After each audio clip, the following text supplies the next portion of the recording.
आज बुलढाणा जिल्ह्यातील मासाहेब जिजाऊचं जन्मस्थळ असलेल्या सिंदखेड राजा येथील राजे लहुजी जाधव यांच्या राजवाड्यात जाऊन ते जिजाऊंना अभिवादन करणार आहेत। तसेच याच ठिकाणाहून त्यांचा अभिवादन दौरा सुरू होणार आहे। दरम्यान मोठ्या संख्येने ओबीसी समाज या निमित्ताने सिंदखेड राजा येथे आज ओबीसीचं शक्ती प्रदर्शन करण्याची शक्यता आहे।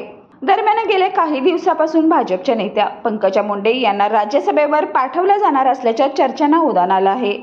याबाबत लक्ष्मण हाके यांनी भाष्य करत सरकारवर निशाणा साधला आहे।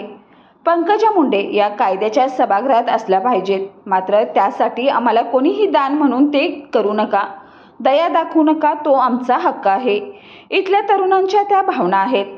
आमचा ओबीसी जसा जसा बाहेर येईल, एकत्र येईल, तसतसा महाराष्ट्राच्या कायद्याच्या सभागृहामध्ये या सर्व गोष्टीचा प्रभाव पडेल।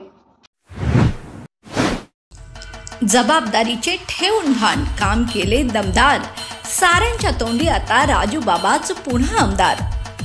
हातकणंगले तालुका काँग्रेस आय कमिटीचे लोकप्रिय कर्तव्यदक्ष धडाडीचे आमदार माननीय राजूबा बावळे यांना वाढदिवसानिमित्त मनपूर्वक शुभेच्छा।